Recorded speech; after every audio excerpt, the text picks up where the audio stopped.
Allahu Allahu Allahu Allah.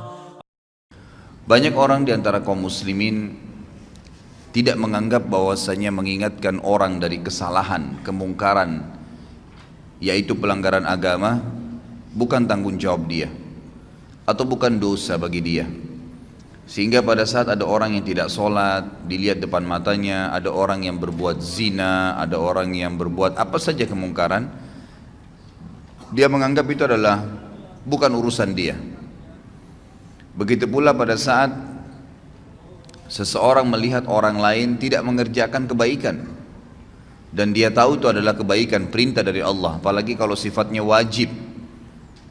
Jadi terkadang ada kemungkaran itu yang sifatnya sendirian dia. Misal ada seseorang memberikan informasi kepada kita, kalau si fulan ini nggak sholat misalnya, lalu kita pergi meluruskan kesalahan dia, itu berarti cuma ingkar mungkar.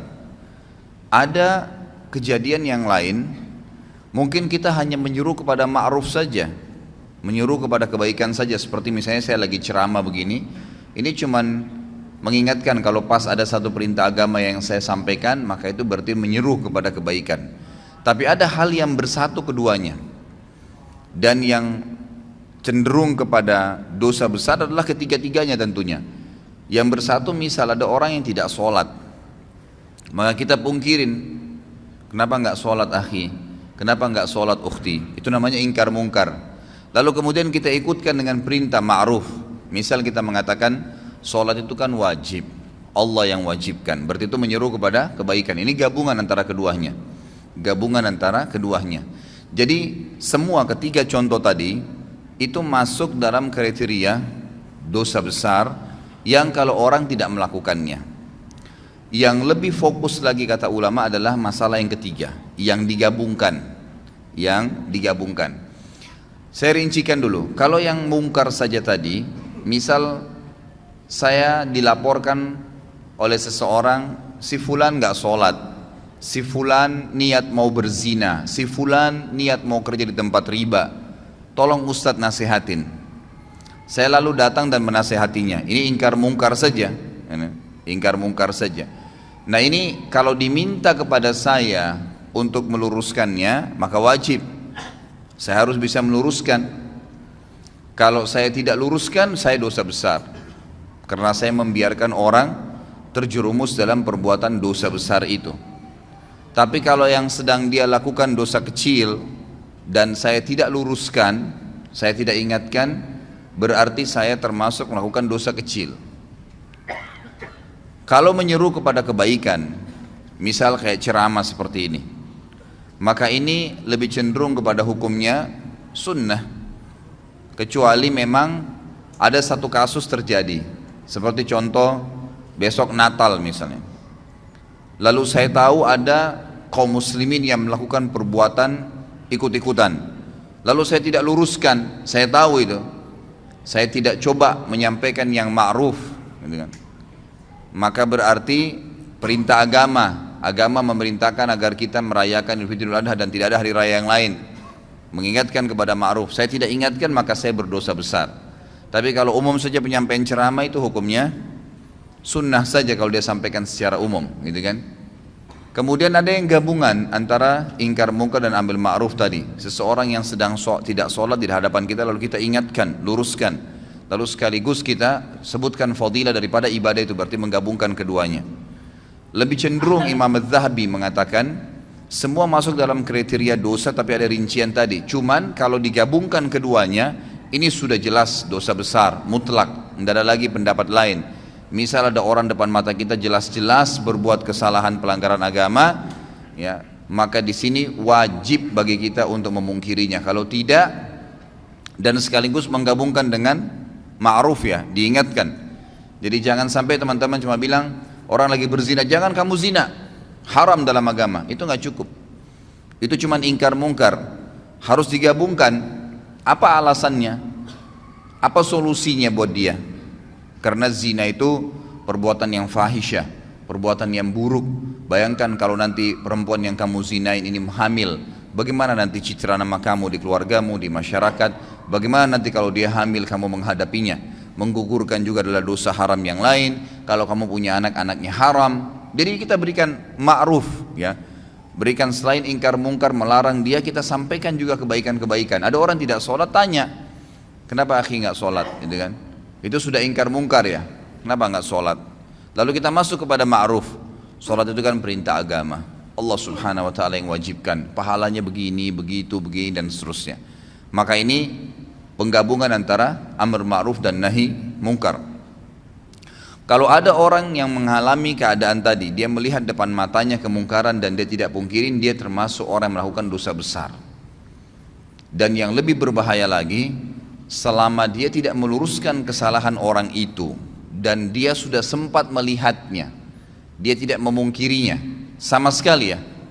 Sebagaimana nanti akan kita jelaskan, ada 3 tahapan: mengingkari dengan tangan, mengingkari dengan lisan, atau mengingkari dengan hati. Sama sekali tidak lakukan maka bisa menjadi dosa yang terus menerus dia dicatatkan padanya, karena dia membiarkan.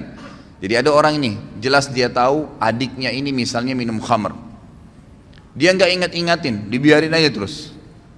Dia tetap sholat, dia tetap hadir majelis ilmu, tapi adiknya nggak pernah diingatin sama dia, nggak pernah dipungkiri bungkar, nggak pernah juga dikasih ma'ruf, disuruh ganti dengan minuman-minuman yang baik. Allah halalkan susu lebih sehat, Allah halalkan sirup, Allah halalkan madu dan seterusnya. Kita amr ma'ruf. Kalau tidak, selama dia lihat kemungkaran tersebut dan sampai adiknya belum berubah, dia dapat dosa terus. Karena dia juga termasuk terlibat di situ, punya andil, dia seakan-akan membiarkan. Ringannya dalam agama kita, saudaraku, karena dalam agama ini ingkar mungkar yang tadi sifatnya bisa menjadi dosa besar itu akan hilang spontan pada saat kita mengingkari walaupun cuma sekali. Jadi ingkar mungkar itu dan amr ma'ruf, melarang dari perbuatan dosa dan menyuruh kepada kebaikan, itu yang wajibnya hanya yang pertama. Misal ada orang tidak sholat nih, teman kantor, lalu kita nasihatin, kenapa nggak sholat akhi, kan itu dosa. Sholat itu kan, lalu itu ingkar mungkar. Kita masuk kepada ma'rufnya, sholat itu kan pahalanya sangat besar, satu-satunya ibadah yang diperintahkan oleh Allah subhanahu wa ta'ala kepada nabinya Muhammad sallallahu alaihi wasallam yang diterima di langit adalah sholat. Ibadah-ibadah yang lain, jihad, apa saja ya, termasuk ayat-ayat Al-Quran itu turun dari langit ke bumi, perintah puasa, perintah zakat, kecuali sholat di langit. Lalu ada hadis-hadis Nabi SAW, bagaimana kalau di depan rumah seseorang, di antara kalian ada sebuah danau, sebuah sungai yang luas dan airnya mengalir dengan deras, lalu kemudian dia mandi sehari 5 kali, apakah tertinggal sedikit pun dari kotorannya? Maka pasti dia akan mengatakan, apa kata para sahabat, tidak ada ya Rasulullah. Kata Nabi SAW, itu perumpamaan 5 waktu sholat. Seseorang di antara kalian membersihkan 5 kali sehari dosanya.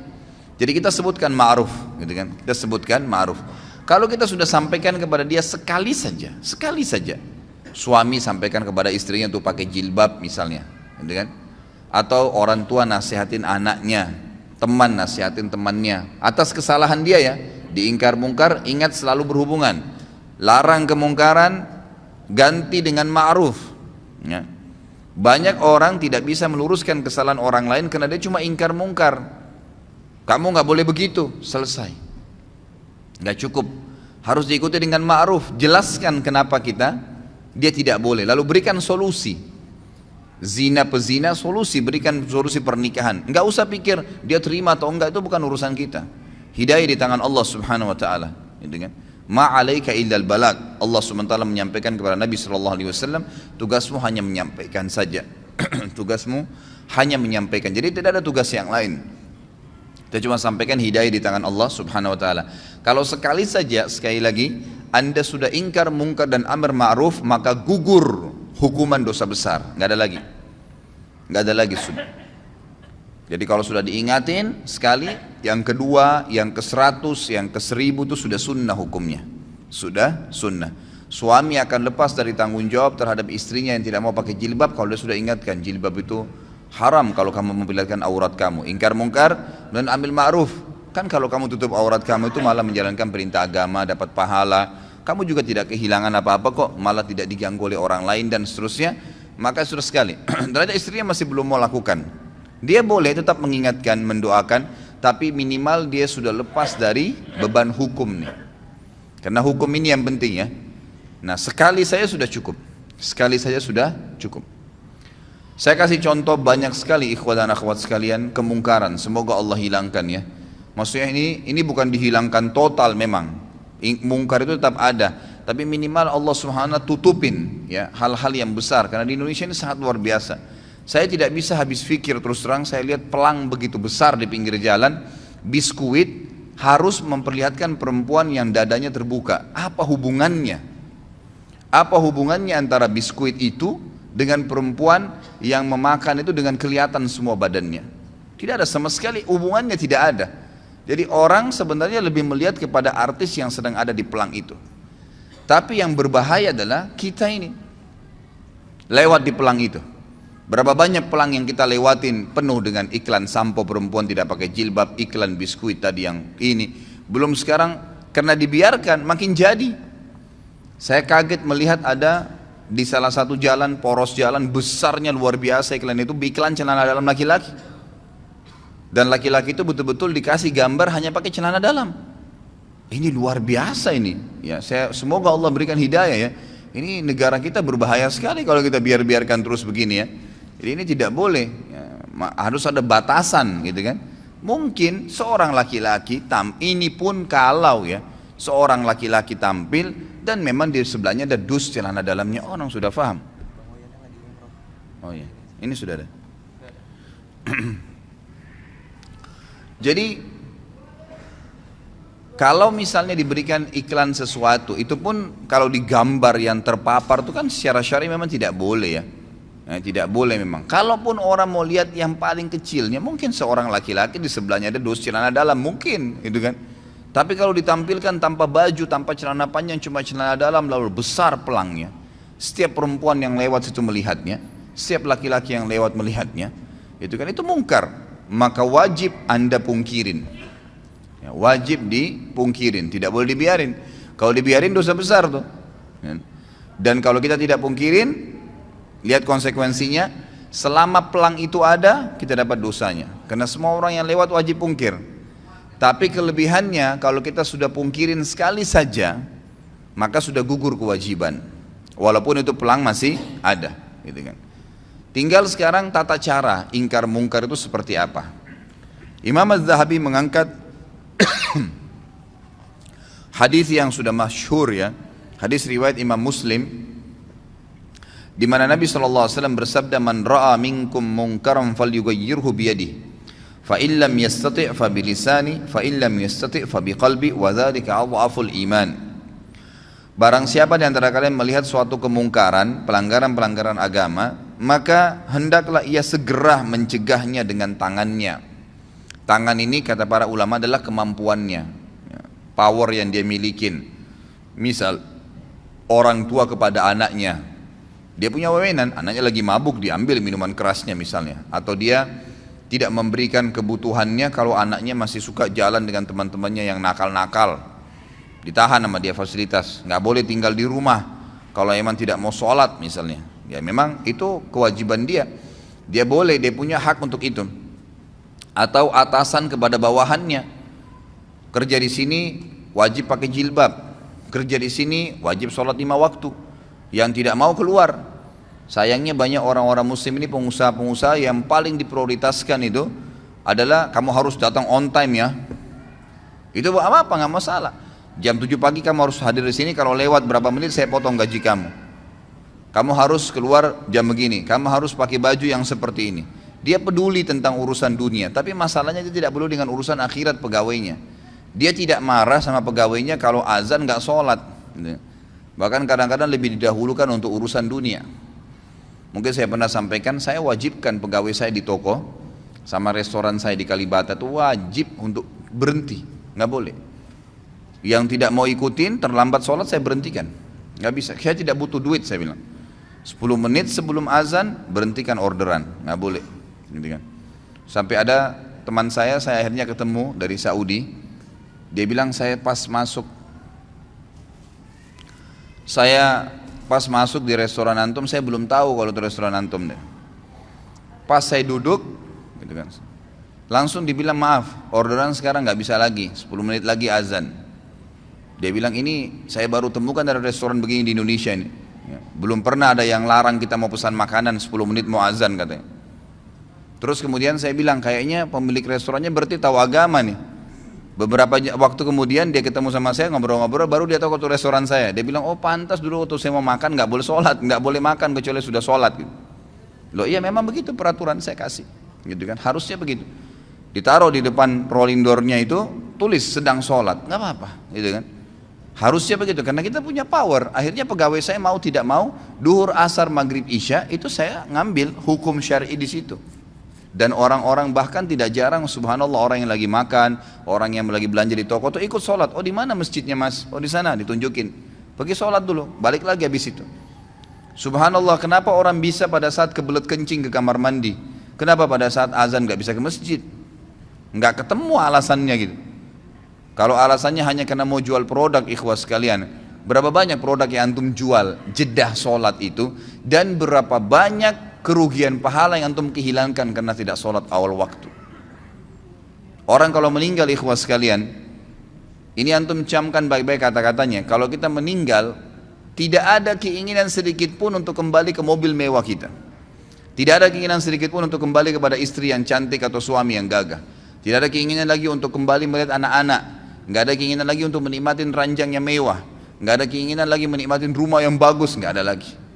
Semua orang yang meninggal, apa kata Allah SWT?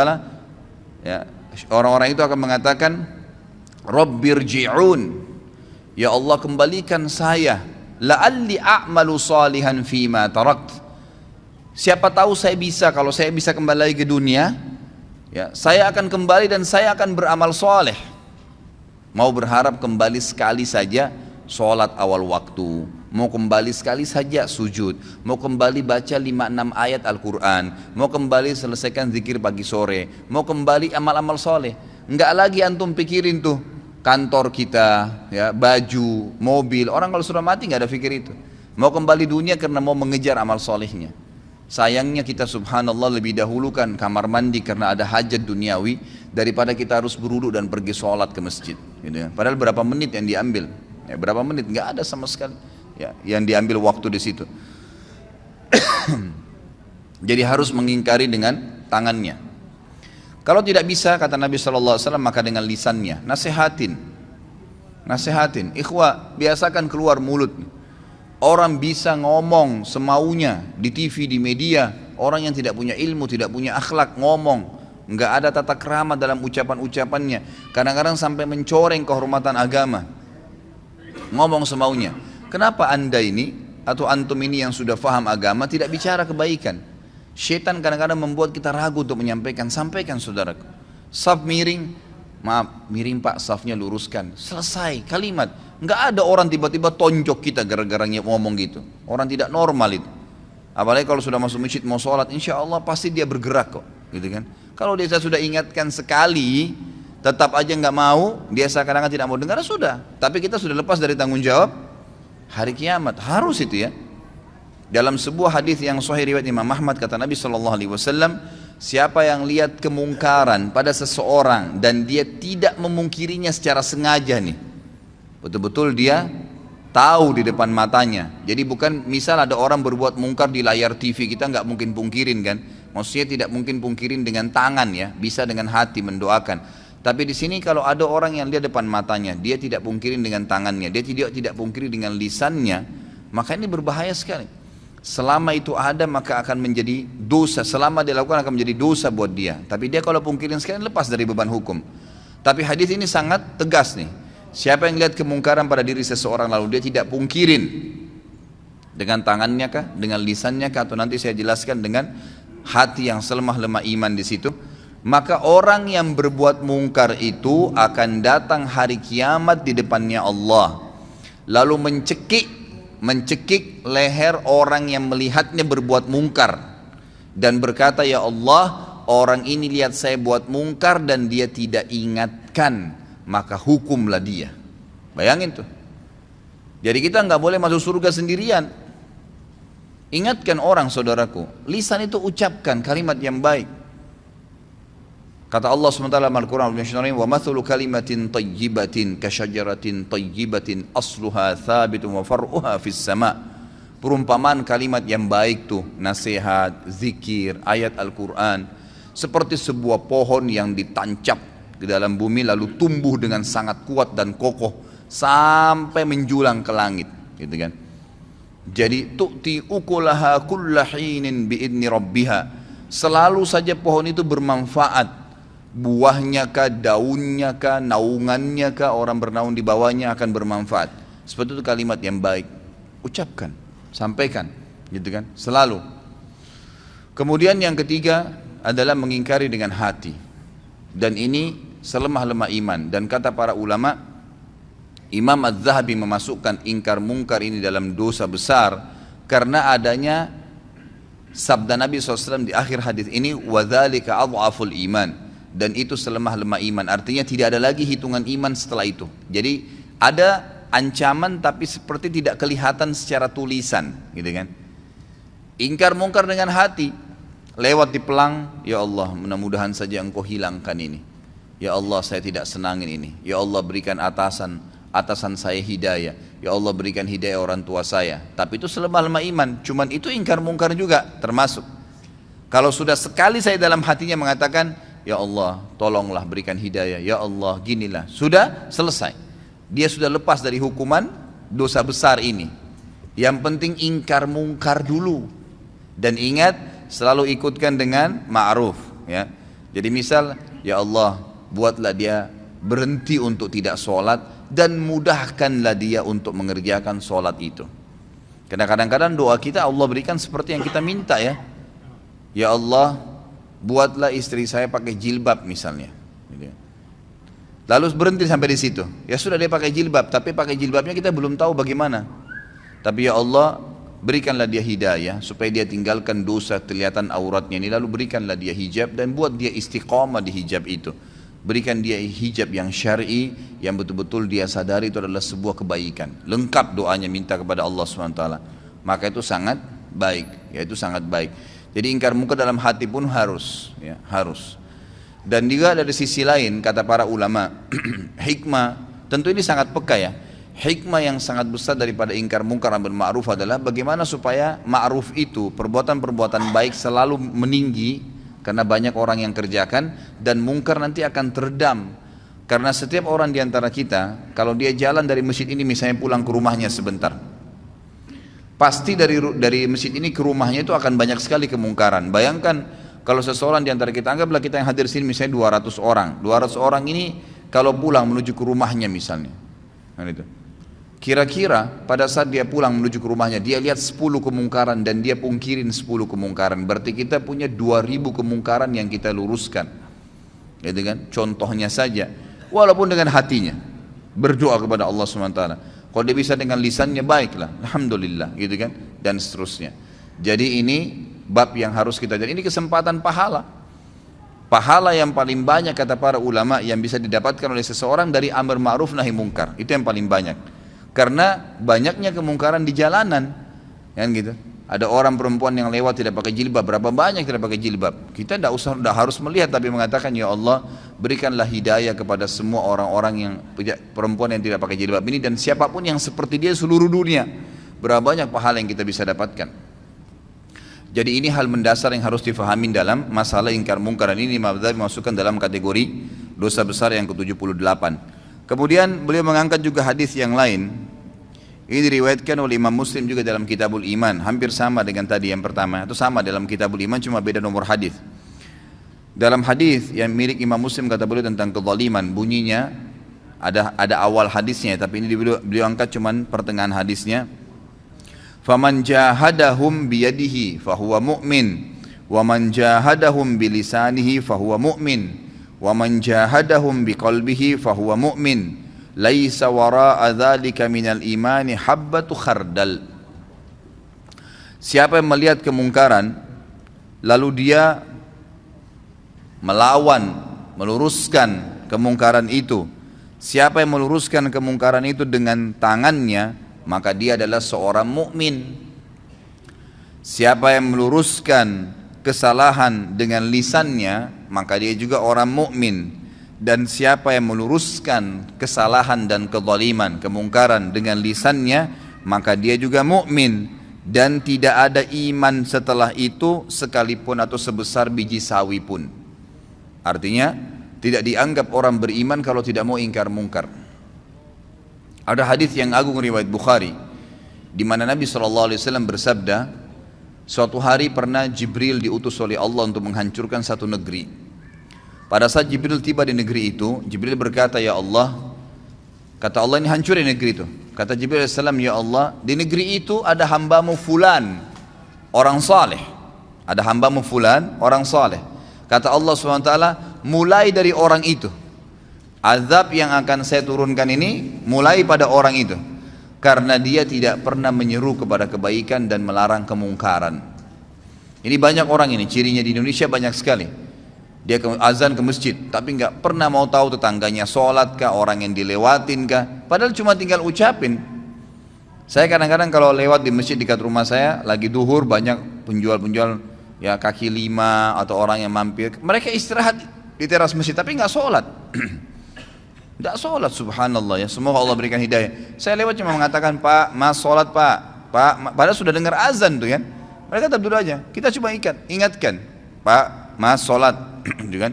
Kadang-kadang pernah ada ibu-ibu juga situ jual gado-gado, Bu, duhur Bu, sholat. Hanya itu saja. Tidak pernah tuh ada yang ngomong kasar sama saya. Yang ada cuma, oh iya terima kasih Pak, cuman gitu saja. Tapi saya sudah dapat pahalanya, saya juga sudah lepas dari dosa besar. Dan lepas daripada ancaman tadi, orang yang berbuat kemungkaran yang tidak dipungkirin akan mencekik leher orang yang melihatnya kalau tidak mengingatkan pada hari kiamat, nuntut sama Allah di mahkamah Allah agar orang ini dihukum. Ya, orang yang dia berbuat kemungkaran ya. Makanya di sini harus kita biasakan diri kita, ikhwas sekalian. Yakinlah bahwasanya agama ini adalah agama yang lurus, agama yang benar, agama yang paling diterima di sisi Allah Subhanahu wa taala. Maka kita harus bangga dalam menjalankan agama ini. Banyak orang tidak mau amar ma'ruf nahi mungkar, tidak mau menyuruh kepada kebaikan-kebaikan agama, yang tidak mau melarang dari kemungkaran. Itu karena alasan mungkin dia masih belum yakin tentang kebenaran agama. Kalau dia yakin, kenapa harus ragu? Kenapa harus ragu? Akhwat kita yang di belakang sana, kenapa ragu? Ukhti pada saat ketemu dengan seorang muslimah tidak pakai jilbab, tanya dia, kenapa enggak beli buku? Buku sering saya bawain, buku-buku ada dulu, saudariku apa yang menghalangi untuk berhijab, harganya mungkin cuma 10 ribu, 12 ribu rupiah. Beli 10 biji, 100 biji, sedekahkan, setiap ketemu orang, bagi, gitu kan, kasih. Itu nanti yang kita harapkan, dan kita bersyukur pada Allah pada saat meninggal, berharap bisa mengulangin perbuatan-perbuatan itu, karena sudah tidak bisa lagi menambah amal pada saat meninggal. Ya tentu kalau laki-laki masih ada pembatas dengan wanita kalau dia mau ngomong dalam syar'i ya. Tapi kalau akhwat kita, berapa banyak kesempatan untuk antunna, untuk kalian maksudnya ya. Kalau laki-laki biasanya dikatakan antum ya, kalau perempuan antunna, untuk antunna lakukan ya. Banyak sekali menyuruh perempuan-perempuan itu pakai jilbab, lagi belanja pakaian di pasar tidak pakai jilbab. Bu, assalamualaikum, salam, muslimah, iya. Bu, kamu nggak pakai hijab Bu? Ya, mungkin dengan sambil bercanda, ibu kalau pakai hijab cantik juga kok, misal, gitu kan? Itu kan perintah agama. Sambil ngobrol, sambil bayar. Siapa tahu Allah berikan hidayah. Bayangkan kalau semenjak itu kemudian dia pakai jilbab, misal, dia pakai jilbab. Selama dia pakai jilbab sampai dia meninggal, Anda dapat pahalanya. Karena Anda penyebabnya. Gitu kan? Nabi SAW jelaskan kan, man dalla ala khairin kana lahu mithal ajri fa'ilihi min ghairi an yanqus min ajri fa'ilihi syai'a. Siapa yang menyuruh kepada kebaikan, maka dia akan dapat pahala pelaku kebaikan itu tanpa dikurangin sedikit pun dari pahala pelaku kebaikan itu. Misal saya suruh orang pakai jilbab tadi, kemudian dengan dia pakai jilbab dia dapat 1000 pahala. Maka Allah memberikan saya bonus karena saya menyuruh dia, maka saya akan dapat pahala 1000 seperti dia tanpa mengurangi pahalanya, Itu luar biasa. Maka semestinya kita coba gunakan kesempatan gitu. Saya masih ingat terus ya, terngiang-ngiang teman dekat saya Ali Arimi di Mekah, semoga Allah jaga beliau. Subhanallah sudah berapa tahun putus hubungan, sekarang baru masuk ke WhatsApp saya kemarin. Saya ingat betul dia sama istrinya di Indonesia, waktu masih tugas ngajar dosen di Indonesia 4 tahun, dia sahabat dekat saya. Selalu dia, subhanallah kalau jalan ke mall, jalan ke pasar sama istrinya, Selalu dia bawa buku terjemahan bahasa Indonesia dan ditaruh di tas istrinya. Kalau ada pegawai perempuan, apa saja, aksesoris, jual di restoran, apa segala, ditanya, dia suruh istrinya tanya, muslimah bukan muslimah? Kenapa nggak pakai hijab? Gitu kan? Kadang-kadang cuma dijawab dengan senyum, kadang-kadang oh iya. Ya. Kalau cuma ditanya kenapa tidak pakai hijab, pakai ingkar mungkar ya. Harus ikutin dengan ma'ruf. Begini langsung, ya. Langsung dijawab, langsung diberikan gambaran kenapa nggak pakai hijab. Hijab itu perintah agama loh. Nah, jadi ada ma'rufnya. Ada yang memotivasi dia, jangan di-cut di situ saja. Kenapa nggak pakai jilbab? Dianggap dia dihardik. Tapi kalau kita masuk ke amar ma'ruf, dia merasa dididik, gitu kan? Dengan cara apa? Kita mengatakan pakai hijab itu adalah perintah agama. Bayangkan kalau setiap orang melihat Anda, yang itu. Dari sini saya tempat kerja, pulang ke rumah, 10 orang yang dilewatin. Mungkin ada tukang becak, tukang gerobak, supir taksi, siapa sajalah orang yang lihat, setiap laki-laki lihat dapat dosa. Ngapain panen dosa itu untuk apa? Misal kita sampaikan, subhanallah, mungkin dia dapat pahala gitu kan. Saya pernah amalkan, saya akhirnya semenjak itu ya, semoga Allah berikan beliau pahala. Saya coba kemanapun saya pergi, saya coba bawa buku-buku. Kadang-kadang saya mampir di pinggir jalan penjual buah.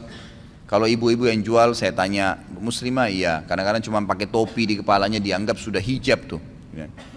Coba kita ingatkan, Bu, pakai jilbab itu dalam Islam wajib, Bu. Itu kan diperintahkan oleh agama dan leher itu termasuk aurat gitu kan. Ada buku, ini ada buku mungkin ibu bisa baca. Ada penjual nasi padang di dekat rumah saya. Pas saya masuk, ini suaminya Masya Allah suka hadir di masjid sama saya gitu, dekat rumah.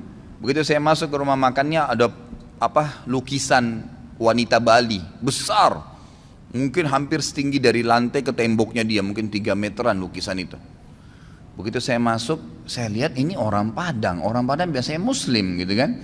Kemudian saya ngobrol sama suaminya, Assalamualaikum Pak, Waalaikumsalam gini. Sudah berapa lama di sini? Saya bicara dulu secara umum karena lagi nunggu dibungkusin makanan gitu. Oh, saya sudah 2 tahun di sini gini. Oh, saya belum pernah lihat, ngobrol-ngobrol lah. Akhirnya sudah, saya bilang saya tinggal di sini, dekat sini, alamat sini dan seterusnya. Selesai, pada saat saya mau bayar, saya bilang Bapak Ibu saya punya masukan bisa nggak? Oh iya silahkan. Kalau setahu saya dalam agama lukisan seperti ini tidak boleh. Ini kan lukisan, foto aja kalau dipajang itu masih tetap membuat malaikat tidak masuk. Apalagi kalau lukisan, gitu kan? Oh yang ini Pak Ustadz? Iya, yang ini. Oh ini kebetulan dikasih sama teman. Nah, iya, saya mungkin tahu, baik itu dikasih ataupun dibeli, tugas saya mengingatkan dalam agama karena memang ini nggak boleh. Subhanallah, mungkin syaitan akan mengatakan kepada kita, siapa tahu dia marah. Sempat terlintas tuh di hati saya, terlintas sejenak, gitu kan? Nanti dia tersinggung, nanti dia marah. Tapi saya selalu melawannya. A'udzubillahi minasyaitonirrajim. Saya luruskan. Subhanallah, dengan sedikit saya nasihatin, dan kebetulan waktu itu saya memang lagi bawa mobil, saya turunkan dari mobil buku. Di antara buku yang saya pernah, ini juga buku sekalian memang, saya sudah pernah janjikan saya bawa, ini bukunya sudah saya bawa, ada rumah yang tidak dimasukin oleh malaikat. Ini ada mungkin, kalau tidak salah berapa ya, ada 30 atau sekian rumah, contoh-contoh rumah yang tidak dimasukin oleh malaikat. Ada, ya dia pakai F ya.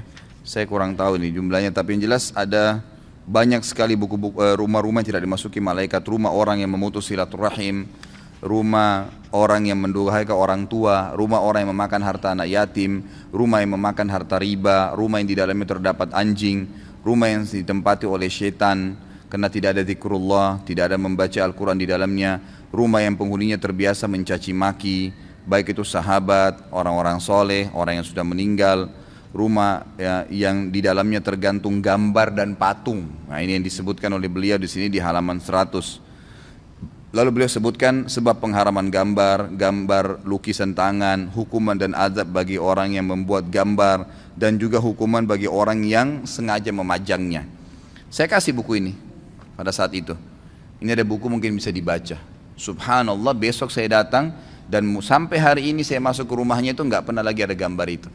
Kadang-kadang waktu saya mampir saya bercanda, udah nggak ada gambarnya Pak. Iya Pak Ustadz sudah, alhamdulillah. Ya kami juga baru tahu kemarin. Malah sebenarnya mereka tambah dekat dengan saya itu Pak, dengan ingkar munkar dan amar ma'ruf tadi. Yang awalnya syaitan kadang-kadang buat kita ragu, ya, buat ragu. Itu kesempatan, peluang besar untuk mendapatkan pahala. Ingkar mungkar, ingatkan. Karena kalau tidak malah berbahaya, sebagaimana tadi saya jelaskan ya. Nabi Muhammad SAW dan para sahabat paling gemar dengan amar ma'ruf dan nahi mungkar. Bahkan kita tahu kisahnya Abdullah bin Umar dan Abu Hurairah radhiyallahu anhum. Abdullah bin Umar dan Abu Hurairah radhiyallahu anhum ini kalau mau sholat, ya, mau sholat, mereka sudah tahu misal waktu sholat subuh, duhur, asar, maghrib, isya, jamnya atau saatnya kayak kita sekarang pakai jam ya. Itu mereka berdua ini selalu keluar sebelum waktu, selalu keluar sebelum waktu, dan selalu setiap kali itu keliling ke rumah kerabatnya, tetangganya dipanggilin. Ayo sebentar lagi sholat, ayo sebentar lagi sholat. Ada yang diketuk pintu rumahnya, ayo sebentar lagi sholat. Terus begitu, setiap mau sholat 5 waktu ini 2 orang ini selalu begitu, terkenal di kalangan sahabat. Jadi sering kali mereka mutar jauh sekalian sampai ke masjid sudah azan. Ini mereka sudah amar ma'ruf sekaligus ingkar mungkar gitu. Pahalanya banyak, barangkan berapa banyak orang yang mendapatkan atau kita dapatkan pahalanya hanya karena dia mendapatkan hidayah, yang mendapatkan hidayah. Ini penting sekali. Sekarang banyak sekali wasilah ya, banyak sekali cara untuk menyampaikan yang ma'ruf dan melarang kemungkaran. Kalau sekarang mungkin dari BlackBerry sudah ada, di WhatsApp sudah ada, dan salah satunya sudah saya bahasakan kan. Ya, bisa diambil, tinggal buka YouTube, ambil ceramah saya, tinggal dipencet ada titik 3 di sebelahnya gambar ceramah saya itu ada bagikan, tinggal ambil share, bagi kepada teman-teman. Gratis, yang ngomong saya 2 jam, Anda cuma tinggal pindahin, pahalanya sama. Ya, apa susahnya? Daripada kirim gambar yang nggak benar, gitu kan? Nggak ada manfaatnya.